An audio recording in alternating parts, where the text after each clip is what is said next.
就是因为太信得着你了，你知道不？我就是你来的东西啥样，我就是啥样，而且你也给我标了，你知道吧？就是那一套那壳里边，就是那个折克箱里边写了大意呀或者啥的，是吧？哎，我连瞅都不瞅，我就直接放车里了。谁要要的话，我直接装就走，而且还不那啥，你知道不？就是你家这个板子，你知道不？我就特别喜欢，你知道哪一点不？就是他妈的，就别人家的板子，你知道不？别人家板他妈的那次我他妈装反了，啪一下就冒烟了。你家那板子昨天我也装反一个，太着急了，啪就没冒烟，啥事儿也没有。然后一量电下呢，结果是反了。我机器上一插一打火，我说不对劲儿。然后后来我打开一看，完了装反了，我以为板子废了呢，结果这板子我一量，啥事没有。然后我又那个重新装一下，装上了，这板子还啥事没有。我跟你说，我在你家买完这些东西，进完这些东西之后，就是在别人家进的那个剩点那个货底子啥的，你知道不？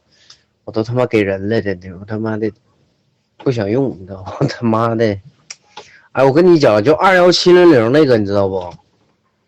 就是我用的就是这家的板子，就是跟刚才这个蓝色我给拍这个是一样的板子，我忘了在哪儿买的，在谁家进的，反正也不贵啊，反正肯定比你家那个要便宜。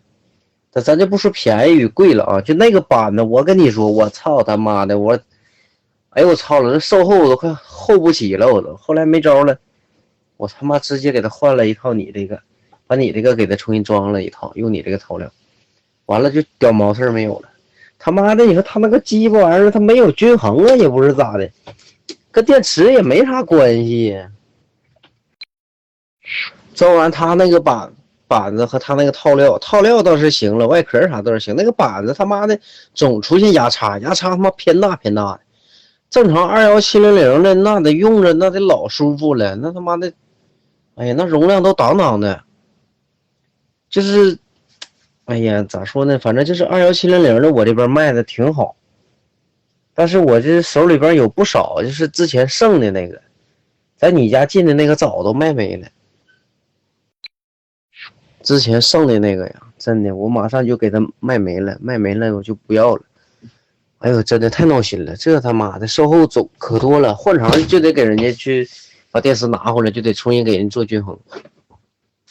他妈的，哎呀，这板子这玩意儿他妈说到太多了，他妈一点也不让人省心。你这个板子我这卖出来这么多，你知道吗？没有售后，这个是关键。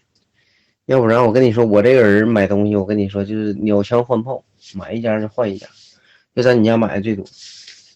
之前那供货那几家那都屌毛不是。新款1700更强，新款的5慕斯的，但是新款的板子没有我之前3个慕斯的，好，因为成本不一样，反而3个慕斯的还贵，现在5个慕斯的还便宜。等我把手里这21700处理完了，还得在那儿拿呀，再拿点儿。